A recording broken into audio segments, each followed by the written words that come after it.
Welcome back. And news of the day for today. It's kind of a light day, but there is some injury news to pass on and whatnot. Martinook having surgery for a core muscle injury. He's out 6 to 8 weeks while recovering for that. Julian Gauthier has been called up by the Carolina Hurricanes to kind of fill that spot for now. Of course, Martinook was handed an A for alternate captain before the season started, so he's seen as one of the leaders of the locker room. Wishing him a speedy recovery.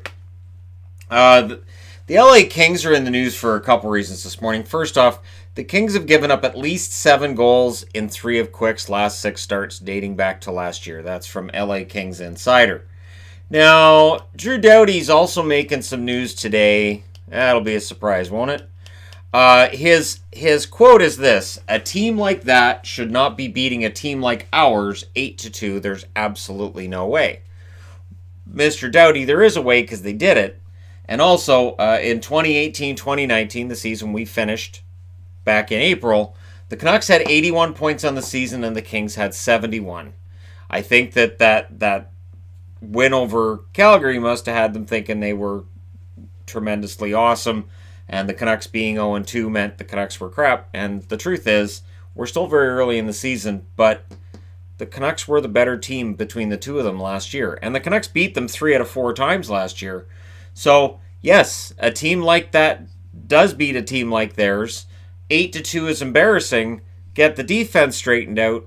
Since Doughty's on the ice is the most out of anybody on the team, he's a big part of it too. So, he said it's embarrassing. Good. Sometimes it's good to get that embarrassing loss out of the way, but it's a team like theirs should be beating a team like ours. That's and it's a common enough refrain when it comes to people on the Canucks. Because again, if the Kings were suddenly in the running for the playoffs, people go, "Oh yeah, that makes sense." But if the Canucks are in the running, it'd be, "Why are the Canucks in the running?" It's weird.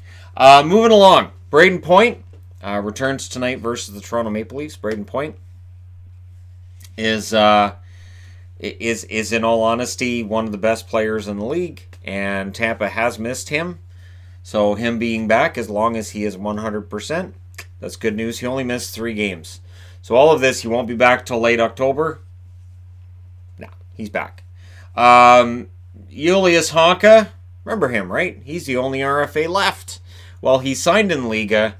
There's an opt-out, so if he gets traded or comes to a contract of some sort with a National Hockey League team, he can opt out. I'm thinking he plays the season in Liga. I don't necessarily think that he's going to get moved unless somebody ends up short way too many defensemen, Winnipeg. I just don't see anybody else really necessarily grabbing him. So we'll see. But for now, Honka's going to go play at home. For the Canucks from last night's 50th, and if you watched the review last night, you'll know I was kind of nerdily excited over this. They had a flying V in an Adidas. We don't know whether or not that's a one-off, and we also don't know whether or not the original stick and rink that was out there might be a one-off. So I'm kind of excited at the idea of both of them in an Adidas, and I would toy with the idea then of having my collection, having the Adidas ones out and having the other ones sort of stored so that they can stay in mint condition for as long as possible. Because, that flying V jersey, the yellow one is still available from vanbase.ca for, I think it's $139 Canadian. I don't remember if they have the black one. I know they have the yellow one. And that was the one that Stan Smeal had last night. That's what really got me. I thought if the the flying V showed up, I figured it would be the black one. The yellow one? Wow, that's gutsy. And the original stick and rink in an Adidas, Orland Kurtenbach was wearing it for the ceremony with Bo Horvat. I would love to see that. That would be really nice. So we don't know whether or not they're actually going to put that out there. I'm just going to say, and here's the question I have for people. So we've seen the Blues. They're going to have their 90s throwback, and they still have their 60s throwback. Are we in an era now where teams are just going to release all of their historical jerseys? Are we going to get there? Where Adidas just says, you know what? We're just going to put everything out there. Whatever this team has worn, we're going to put it out there. And as consumers, is it going to flood the market? Or are we gonna see collectors like myself being like, would we be the only ones buying them, or would just casual fans be picking up jerseys? And is that what's going to happen? Or again, would it just flood the market? So yeah, it'll be interesting to see what happens with those ones and with other teams that are celebrating too. Do you do a whole bunch of throwbacks and just, here you go, here's our whole collection? Be different. Pittsburgh. Oh, Galchenyuk's on IR right now, and Hornqvist is supposed to be a game time decision. So it just keeps getting worse for Pittsburgh. So now Galchenyuk's out, and Malkin, and everybody's out. We are almost to the point where if I was going to put an injured list for the Penguins, it's just easier to write down who isn't injured than who is. We're getting close to that. So if you're a Penguins fan, you may not be very happy. And if you're not, why don't you take the drive down to Philly and go to their rage room? They're calling it a disassembly room in Wells Fargo Arena. Yeah. It's the first rage room inside a sports arena. That's what they're saying at ESPN. $35 if you want to go in by yourself. $60 if you want to bring a friend in and smash stuff together. And they give you buckets of stuff you can smash for 5 minutes. So $60 for 5 minutes, a smashy for 5 minutes. I would assume at the end of the 5 minutes, Gritty comes in with a broom and a dustpan, and you have 5 minutes to clean up, or else Gritty gets to have a few moments of his own. And then, also during the 5 minutes, he'd be putting up a bunch of plastic on the walls to cover for blood spatter for when you don't get it cleaned up.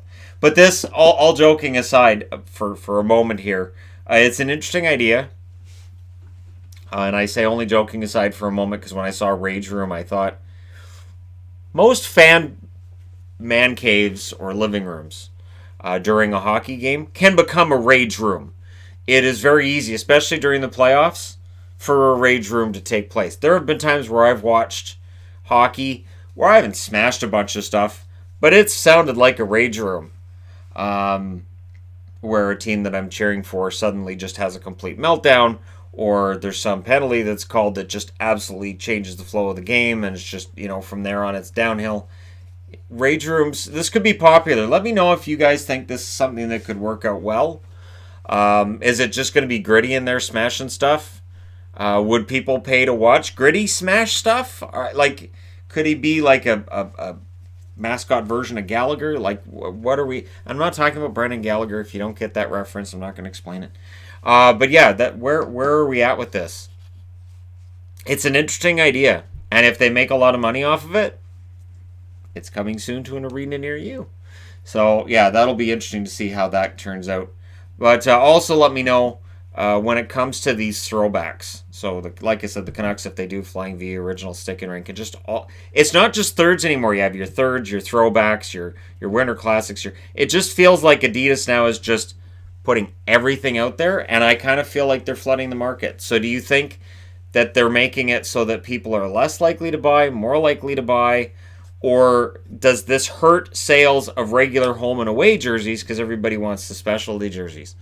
Let me know your thoughts in the comment section below as always. Don't forget to hit like and subscribe. If you're browsing your way through, you just happen upon this video. And hey, thank you guys so much for watching, for all your support. I will talk to you again soon.